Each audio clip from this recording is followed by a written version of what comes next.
तो good morning my dear students, कैसे आप सभी। आशा उम्मीद करता हूँ आप सभी स्वस्थ होंगे, मस्त होंगे और ज़बरदस्त तरीके से अपनी पढ़ाई में व्यस्त होंगे।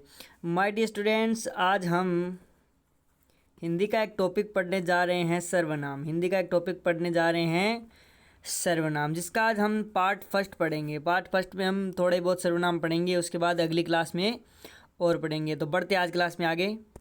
तो सबसे पहले माय डियर स्टूडेंट, सर्वनाम। सर्वनाम की परिभाषा है कि जो शब्द संज्ञा के स्थान पर प्रयुक्त होते हैं उन्हें सर्वनाम कहते हैं। कि संज्ञा के स्थान पर प्रयुक्त होने वाले शब्दों को ही सर्वनाम कहते हैं दोस्तों। और सर्वनाम के भेद की अगर बात करें तो सर्वनाम के 6 भेद होते हैं। सर्वनाम के 6 भेद होते हैं।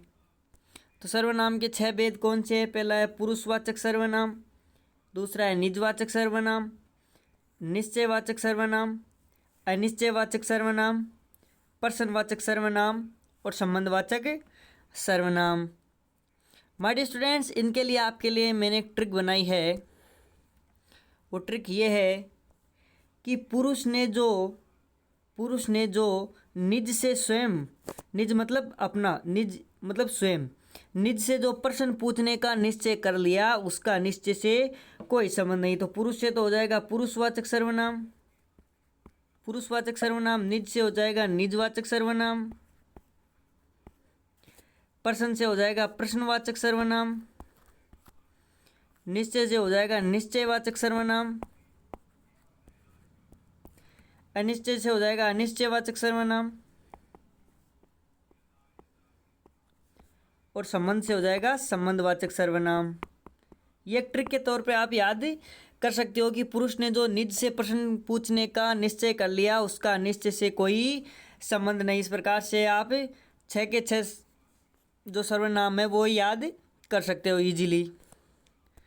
तो हम सबसे पहले पढ़ेंगे पुरुषवाचक सर्वनाम के बारे में। पुरुषवाचक सर्वनाम के बारे में तो स्त्रीलिंग व पुल्लिंग दोनों संज्ञा हेतु समान रूप से प्रयुक्त होने वाले शब्दों को पुरुषवाचक सर्वनाम कहते हैं।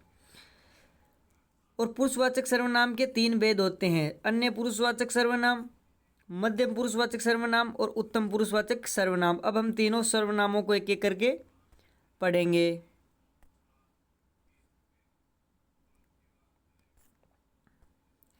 पहला है अन्य पुरुषवाचक सर्वनाम। इसमें अन्य कर्ता प्रयुक्त होता है। अन्य कोई और ही, जैसे 2 व्यक्ति बात कर रहे हो, बात तीसरे के बारे में कर रहे हो, वो 2 ही होते हैं, तीसरे की कोई बात होती है जैसे अन्य। इसके अंदर आते हैं यह, ये, वह, वे, वो, वे, इस, इन, उस, उन। ये सब सर्वनाम कर्ता के रूप में प्रयुक्त होते हैं। जैसे अभी, ये अभी तक सो रहा, ये सो रखा है, ये अभी तक सो रहा है, तो इसमें ये हो गया, ये अन्य पुरुषवाचक सर्वनाम। वह घर जा रहा है तो वह हो गया। उसे एक पुस्तक चाहिए, उसे हो गया। इससे ही पहले पत्थर, इसने ही पहले पत्थर फेंका था। तो ये सभी क्या हो गए? अन्य पुरुषवाचक सर्वनाम। इसके अंदर कारक चिन्हों की अगर हम बात करें, ये कारक चिन्ह, कारक व कारक चिन्ह हो गए कि जैसे कर्ता ने, इससे हो जाएगा इसने, इन्होंने, उसने, उन्होंने। कर्म को, इसे, इसको, कर्म को इसे या इसको, इन्हें या इनको, उसे या उनको, उन्हें या उनको। करण से हो जाएगा इससे, इनसे, उससे, उनसे। संप्रदान के लिए हो जाएगा इनके लिए, इसके लिए, इनके लिए, उनके लिए, उसके लिए और उनके लिए। अपादान से अलग, इससे अलग, इनसे अलग, उससे अलग, उनसे अलग। संबंध काके की रारेरी, इसका, इनका, उसका, उनका। अधिकरण में पेपर, इसमें, इनमें, उसमें और उनमें।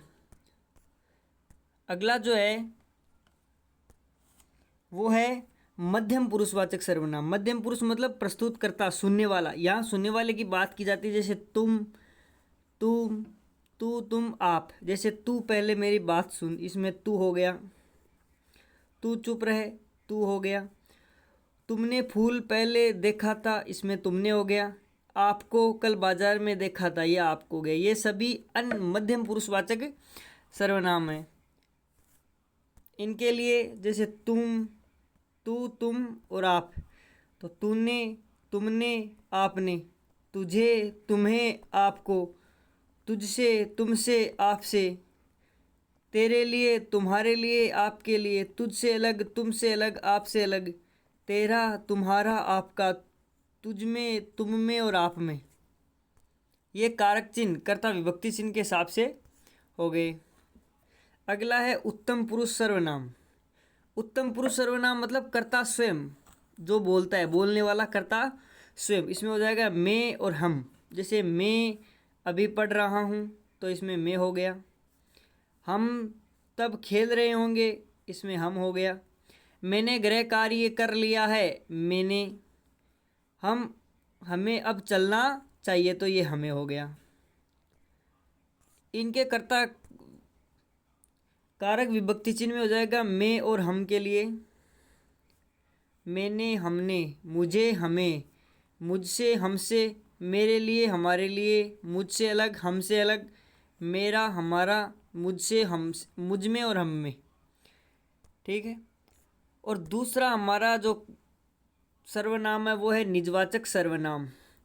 इसकी परिभाषा है कि किसी कर्म क्रिया का संबंध स्वयं कर्ता से जोड़ने हेतु जिस हेतु पद प्रयुक्त किया जाता है उसे निजवाचक सर्वनाम कहते हैं। जैसे आप, आपने, अपना, स्वयं, खुद, निज, स्व, स्वतः। मतलब इस सर्वनाम में खुद का प्रयोग, खुद के लिए प्रयुक्त किया जाता है। ये खुद के लिए, जैसे अपना काम स्वयं करो, अपना हो गया, स्वयं हो गया। पंखा स्वतः ही चलने लगा तो स्वतः हो गया। प्रकाश स्वयं खाना बनाता है तो यहाँ पर स्वयं हो गया। ये निजवाचक सर्वनाम के प्रकार हैं। ये निजवाचक सर्वनाम के प्रकार है। माय डियर स्टूडेंट्स, हमने आज की क्लास में प्रश्नवाचक और निजवाचक सर्वनाम पढ़ लिए। ये दो सर्वनाम हमने आज की क्लास में देख लिए हैं। अगली क्लास के अंदर हम प्रश्नवाचक, निश्चयवाचक, अनिश्चयवाचक और संबंधवाचक सर्वनाम पढ़ेंगे। तो मिलते हैं आपसे आपकी अगली क्लास में। तब तक के लिए आपका दिन शुभ रहे। जय हिंद, जय भारत।